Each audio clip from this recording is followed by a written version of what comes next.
Okay, hotter the better. Or barely hotter. Let's get started. Do we have anything that we need to review on these? We feel pretty good here? Yeah. Excellent. So we'll just hop into it then. Is that okay? Yeah. All righty. So there were a couple of questions. Someone asked me if I could dim the lights so the slides will show up better. I think the issue is that they were too dim. And so that makes the camera bump up the gain, so then when you're looking at something really bright, it just appears totally white. So I'm going to turn them up, not to be a jerk, but to actually try to get some decent contrast on here. Do you get to use notes on the exams and regrades? Yes and yes. So it'll be just like last semester. I don't have a lot of tricks. I do pretty much the same thing every day. Okay, let's hop into it then. We're going to go through development of the nervous system today. The big event that we need to think about, since this is called neurobiology, is neurulation. And that's the creation of the nervous system, where we pull off a big chunk of our skin, essentially, and turn it into nervous tissue. Pretty nifty stuff. We'll talk a bit about how the spinal cord is going to develop, how it knows which part to make motor and which part to make sensory. And then we'll just have a quick glance at our dermatomes. We'll look at innervation of the adult body by our spinal cord. You've had this before, I'm sure. So we'll breeze on through it.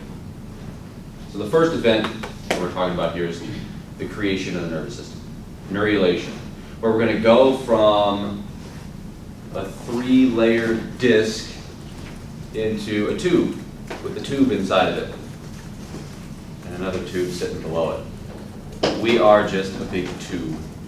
That's all we are. We got some limbs, but we're just a tube. That's it.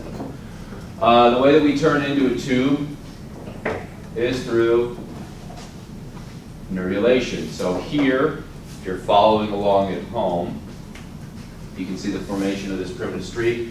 This is what creates our bilateral symmetry. This is gastrulation. This is where we have cells migrating inward to create a 3-layered structure where we have ectoderm, mesoderm, endoderm. And now it's folding over to create the neural groove. There's some neural folds on the outside, and here we're going to start to fuse. This will be the neck someday. So we start to pinch together, and we'll see this in cross-section in a little bit. And then we zipper up. Starting in the middle, we'll move anteriorly and posteriorly until we eventually fuse, and we create the typical embryo that every mammal looks like. Whether you're a mouse, a whale, a human, it doesn't matter. We all look like this at some point. We all have a tail. We'll get rid of it, others will keep it. And inside of this embryo, we're going to see our future spinal cord here and our future brain. So here's your neural tube. You can see some bumps. These bumps are going to get a little bit bigger, and they're going to form different parts of our nervous system. Throughout this process, what we're doing is going from a sheet with 3 layers. So here we are early on. And in neurulation, we get this invagination of a part of the ectoderm, the layer cells on the outside, mesoderm's in the middle, and endoderm is going to be most interior there. This invagination occurs here at the midline because of a structure called the notochord, which isn't obvious until a little bit later on, but it's there. This is a part of the mesoderm that's going to guide neurulation. And what it does early on is really 2 things. It acts as an anchor, so it's going to latch onto the ectoderm, so it has a hinge point. This way it can bend there. This part in the midline is securely attached to the mesoderm, and so as we have cell division and migration, the ectoderm expands and forms these little hills here. And that's what creates the neural groove down here, because this middle part is attached to the notochord. So it acts as an anchor. It also acts as a guide. So it spits out little signaling molecules that are going to tell the part of the ectoderm immediately above the notochord to become the nervous tissue. You form the neural tube. All the rest of you, more lateral, you're going to be the skin. But you, right at the midline, you're special. Just like you guys. You're going to form the nervous system. And so throughout neurulation, we continue to grow through cell division. At the neural folds here, the part where it actually folds over, we're going to have fusion. And we're going to separate off from the overlying future epidermis here. So now we have our neural tube here below the notochord. Here you can see actual cross sections. You see that these cartoons are pretty well accurate. This isn't clean, and so right there at the neural folds, as we break off from the rest of the ectoderm, there are some cells called neural crest cells that split off. So these are going to float away and form our sensory nerves and our autonomic ganglia. So those peripheral neurons that don't exist inside the central nervous system. Motor neurons are still going to get made here in the neural tube, but all the neurons that have their cell bodies outside of the brain or spinal cord, those are derived from the neural crest cells. So they're going to contribute to the peripheral nervous system.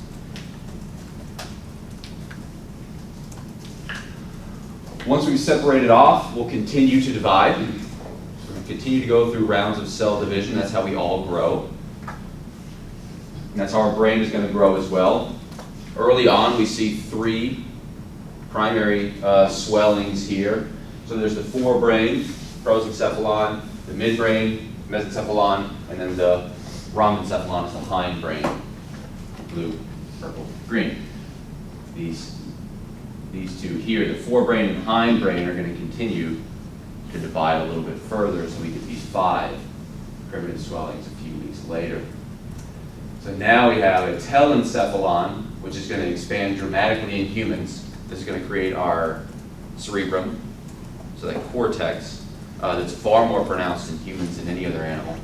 This is where the magic happens. This is where we create perceptions and have thoughts and store our memories.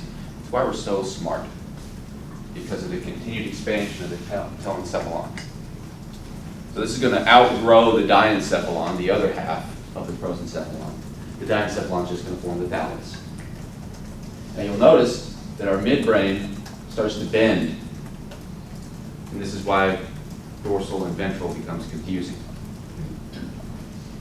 Our forebrain bends over, and that's why we want to use anterior, posterior, superior, inferior. Because we're going to rotate here on this axis. Not every animal is going to do this, but we do. That hindbrain is going to divide into the future pons and cerebellum. So the metencephalon and then the myelencephalon will be the medulla. These we can further subdivide later on in the class. So we start with 3 swellings. 2 of those are going to divide again, so we get 5 swellings: telencephalon, diencephalon, mesencephalon, and myelencephalon. And they'll continue to divide. Notice we don't have any wrinkles here. We're going to create those wrinkles in our cortex through cell division. The progenitor cells that create neurons and glia also act as the road for them. They're what we call radialglia. They get that name because they radiate out away from the ventricular zone, which is exactly what it sounds like. Is that zone or area right around the ventricles. Whether that ventricle be your third ventricle, the spinal canal here, your lateral ventricles, doesn't matter. The area right around the ventricles is going to contain the cell bodies for our neural progenitor cells, or the radialglia. These account for the majority of neurons and glia that are produced in the nervous system. And they're kind of nice because they create an extension from the bottom to the top. So we have a road. So when newborn neurons are created, they can crawl along and settle to create these layers of cortex. The cell division that goes on through development really comes in two types. There's symmetric and asymmetric. And in symmetric cell division, we just clone ourselves. This one cell creates two that's exactly like it. There's no real differentiation here, just growth. We're just expanding in size. The two daughter cells are exactly like the mother. So when we do this, what we're going to do is create two new neural progenitors so we can have a larger nervous system. We're not actually creating nerve cells yet. We create neurons through asymmetric cell division. That has to be true because neurons don't divide. They come from neural progenitor cells, which aren't neurons. If they were neurons, they wouldn't divide. In asymmetric cell division, we create two different cells. And we do that by pushing some proteins over on one side and other proteins over on the other side, and then we split down the middle. So we give one cell one set of instructions, stay a neural progenitor cell, for example, and the other one another set of instructions, go ahead and be a neuron. This asymmetric cell division happens in our radialglia, and then the neurons crawl along those radialglial fibers. So here we're looking at a very stripped away view of the early cortex. So we have our ventricular zone down here, we have the radialglial fiber going on up to the surface, and here's a neuron crawling along the radialglial fiber. Here's a neuron actually crawling on a radialglial fiber. So they just kind of scoot along so they can build one layer at a time. That's cerebral cortex. Now this is of course in a dish, but you get the point. These newborn neurons have the appropriate proteins to stick to that radialglial fiber. So they stay right there in that area and just move on up. And then the next neuron is going to go a little bit beyond them. So we'll build our cortex one layer at a time. At least that's how we make our excitatory neurons. They're made locally. They come off of those radialglial cells and they stay right there. So here's what we just saw. Here's a nice radialglial cell. They're going to go through asymmetric cell division and put the excitatory neurons there one layer at a time. The inhibitory neurons have a slightly longer journey. They come from more ventral regions of the ventricular zone that we call the ganglionic eminences. And we can divide these into a few regions, but we won't. We'll just consider them all the same. These are the source of inhibitory neurons. These don't crawl along radialglial fibers. They have to find their way through long-distance guidance cues and repulsive cues that are going to pull and push them into the appropriate location. So they actually have to migrate around the ventricles and then settle into the cortex. Depending on which genes they express, that'll determine, well, do you stick in the striatum or do you move on up to the cortex? They're going to be attracted to or repulsed by different guidance cues that will allow them to settle in the appropriate locations. It's still asymmetric cell division though, because they're derived from these neural progenitor cells that aren't neurons. And when those neural progenitor cells divide asymmetrically, they produce these future inhibitory neurons, and they crawl their way home. What we end up with is a multi-layered cortex that contains distinct layers of excitatory neurons, and then scattered throughout, we see inhibitory neurons that are there to create logical gates in the cortex so we can have more complex thoughts than just something's touching. Do we have any questions?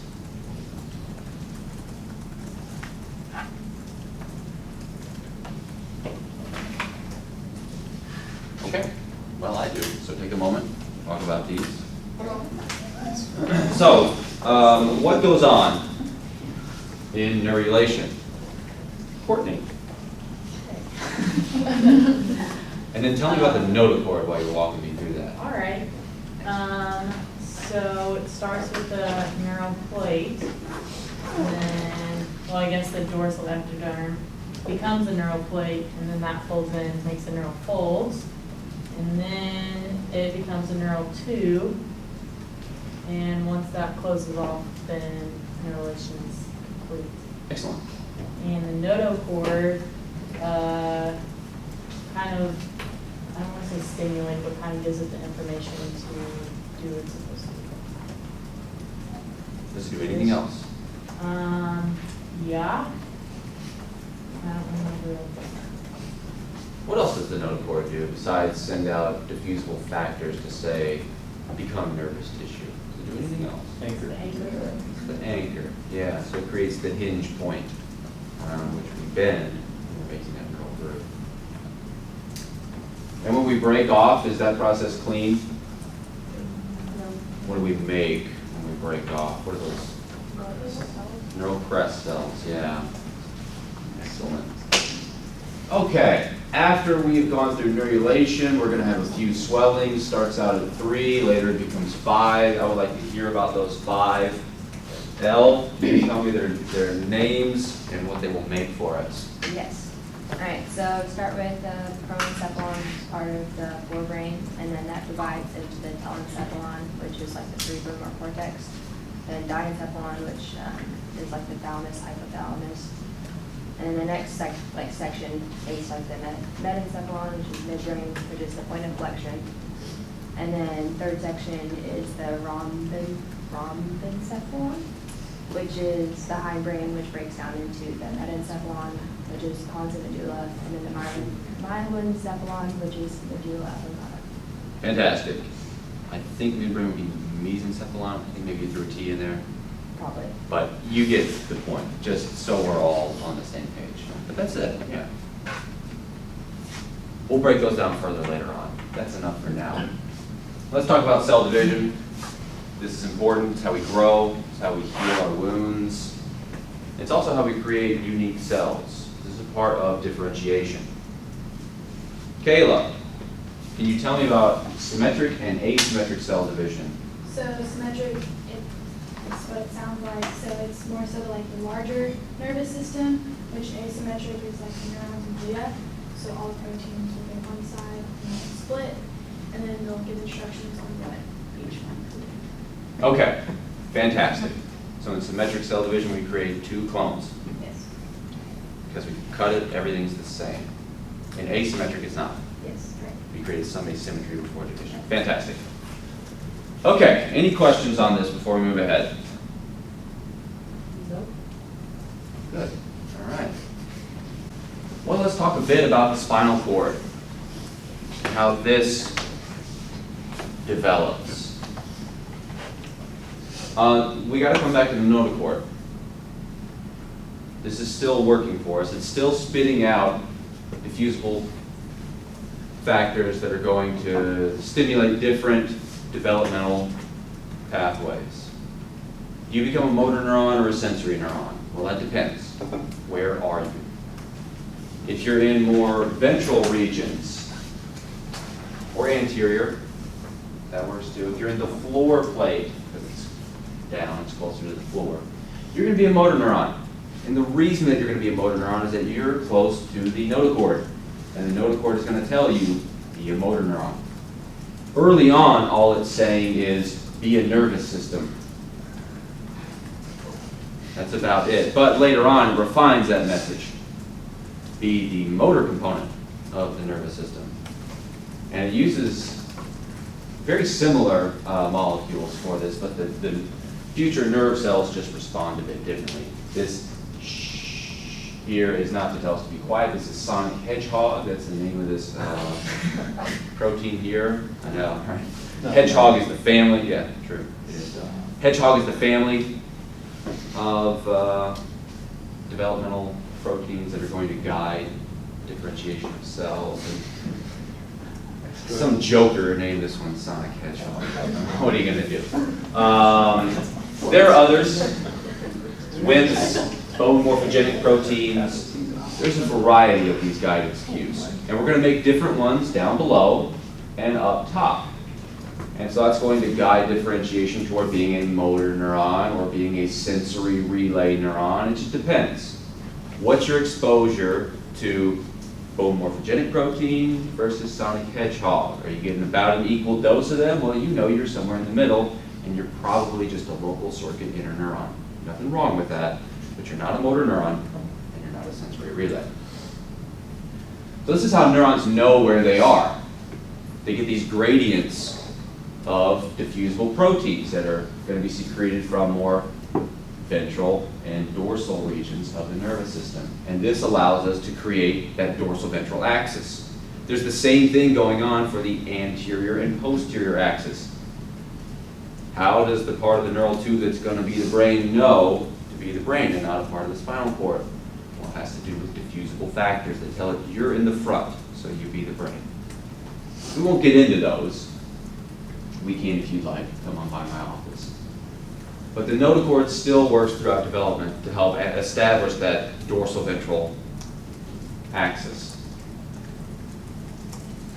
Once we make our spinal cord, they're all going to look pretty similar. We're going to have our gray matter in the center here. So here we'll have our motor neurons, sensory relays. The sensory neurons themselves are going to live out in the dorsal root ganglia. And the sensory and motor fibers are going to exit out through that intervertebral foramen. We'll have our dura, arachnoid, and pia maters. Those are still there. And we also have, of course, vasculature to keep our nervous tissue well perfused, just like everywhere else in the nervous system. There's no valves here. That's great because it keeps pressure low. We have low pressure drainage, low resistance drainage. But we also don't have any barrier against cell migration. So this is a very common place for cancer cells to migrate through. That's one of the cons. Everything has pros and cons. Now, when we're building this spinal cord over time, we don't build it at the same rate that we're building our vertebra. We're going to have rapid expansion of that vertebral column, around 12 weeks or so. Before then, spinal cord and the vertebra match up pretty well. But throughout development, the vertebrae grow more rapidly than the spinal cord. This will eventually stop. And then at birth, the end of the spinal cord is actually around L2, somewhere in that region. So it's still up in the lumbar spine, even though it's still going to project nerve roots down through the lower lumbar and sacral regions of the spinal cord. It's of course going to be anchored in place. So this is still attached to the end of the vertebral column. Here's the spinal terminality. This is just a bit of connective tissue that holds the spinal cord in place. But we have this nice cistern down here, the lumbar cistern, that's just filled with CSF and a bunch of nerve fibers that we call the cauda equina, the horse's tail. Kind of what it looks like. So here it is. Here's the end of the spinal cord itself, but we're still projecting nerve fibers downward so that we can create the lower lumbar and sacral nerve roots. But because we don't have spinal cord here and we're largely not innervating the dura mater, this is an excellent place to access CSF. You don't run the risk of bumping into the spinal cord. Neurons in the central nervous system won't regenerate. So we don't want to puncture up here if we can avoid it. Down here is great. No innervation, no spinal column. Or sorry, no spinal cord. Now when we're building our vertebra, this is going to require the fusion of a few different bony structures so we can create a vertebra. And normally this happens without error, so these neural arches are going to fuse and form the vertebral arch in the more posterior regions. Up front we have that centrum here, and so these are going to contribute to your vertebra. When they don't fuse, we get spina bifida there. This can be benign. We have very low risk of injury, where we just don't have fusion of the bone, but the nervous system is fine. Neurulation went well. It's not protruding. Spina bifida occulta here. A surprisingly high number of people are estimated to have this because you don't have symptoms. You're not going to see much there except for maybe a little hair. When we start to have protrusion of either the meninges, that's what we see in meningocele, we create what we call a cyst. That meninges, that could just be your meninges, or it could also include nervous tissue. That's what these orange dots are telling you. That's your nervous tissue, and that's what that myelome is about. This is nervous tissue, and meninges are protruding outside. This exposes them to potential injury. It's far more serious when we have issues with neurulation, and that's what we see in myelostele. So we actually have exposed neural plate. It didn't fuse. It didn't fold over and separate from the rest of the skin, so you see exposed nervous tissue, CSF leaks out. This is an emergency. Must be treated immediately. This is a life-threatening complication. Most likely, the child will survive but have some sensory motor dysfunction as a result of damaged nervous tissue. Neurons don't like to be exposed to air. They're very, very delicate. You can find pictures of this. I'm not going to show them to you, just in case you're not into that. I don't want to force that on you. But you should get used to that a little bit. You don't want to pass out when you see injuries. That happens. Doesn't look good. Do we have any questions? We're getting, this is going from benign to could kill you if left untreated. So we're increasing in severity here. As long as you get that, we're pretty good. All right. Let's see if we can answer these, and we'll hit the last main point. So we got two plates. That'll just be the bottom and the top. Basal down here at the bottom. Malar is going to be at the top. Okay, that was the first part of that question. Okay. Should have read that. Brianne, tell me about the neurons that they make there. Okay, so the basal plate will make the ventral, it'll make the motor and autonomic neurons, which will essentially be the ventral nerve roots. There you go. Good. And then the outer plate will create the sensory neurons, which will be the dorsal nerve roots. Excellent. Those will come in from peripheral neurons made from the neural crest, but exactly, they'll get input from those dorsal nerve roots. Yeah. Motor, sensory. We got that, we're good. Now motor could mean striated muscle, or it could mean smooth muscle. So somatic, autonomic. They're both motor. Okay. Who did the spinal bifida talk last semester? Okay. Do you have any questions? See them.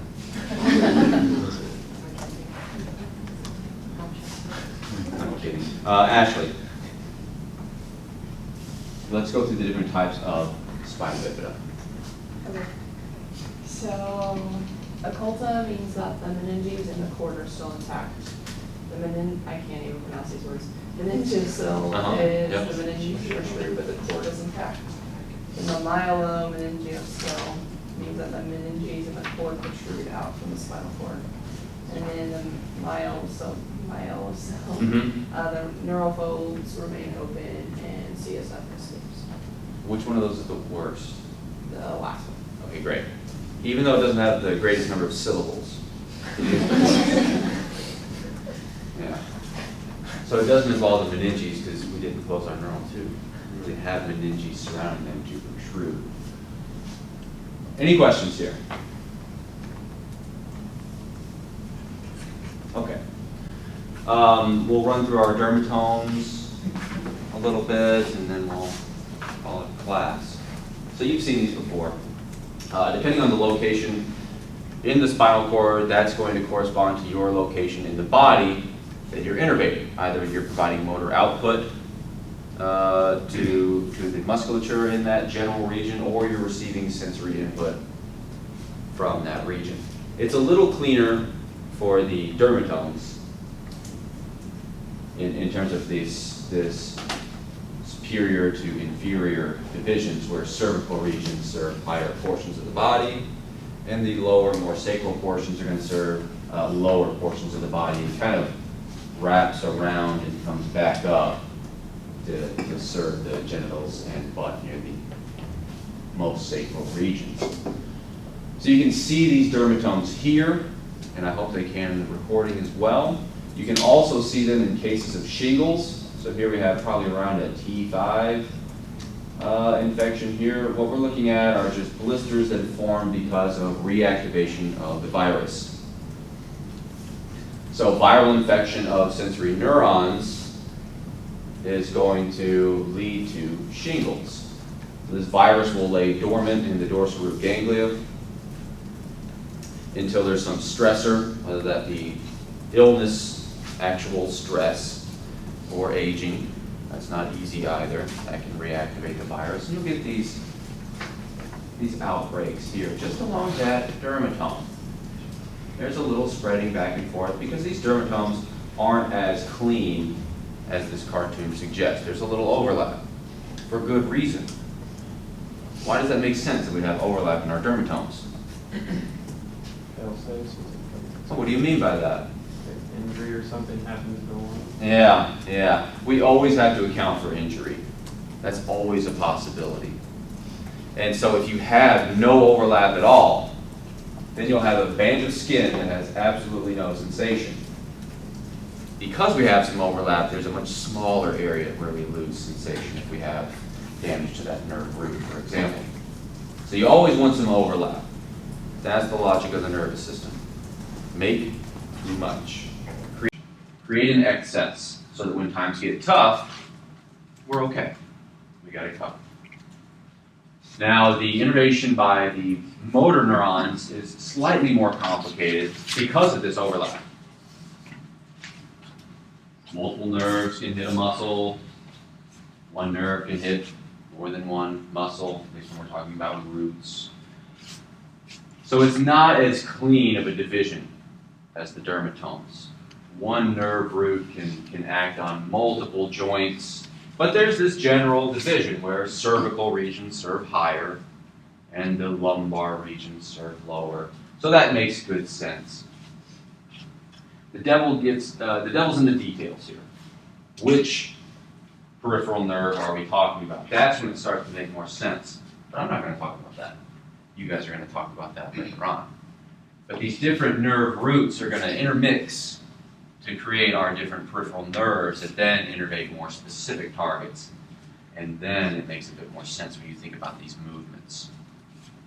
I don't want to spoil it, steal your thunder. Now, injury can happen. We need a fail-safe. Injury is always an option, especially for the peripheral nervous system. It's exposed to the real world.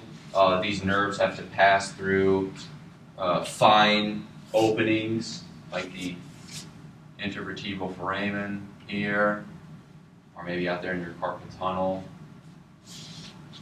And those are sites where we can have compression. That compression can happen on peripheral nerves. It can happen to spinal roots, which is what we're seeing here.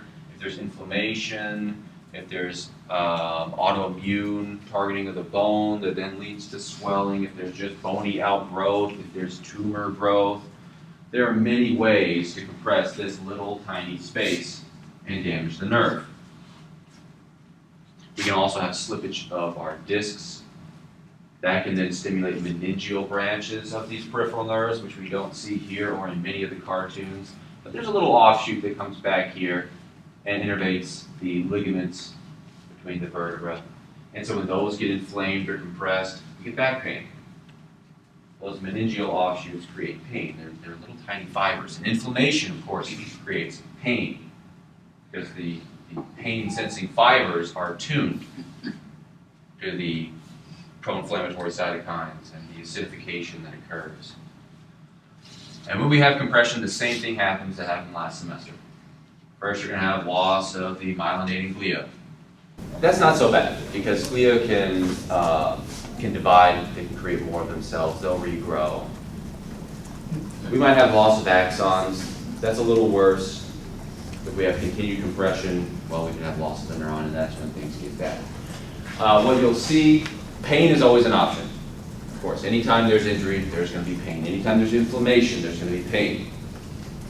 If you've ever had the flu or any systemic inflammation throughout your body, everything just kind of hurts.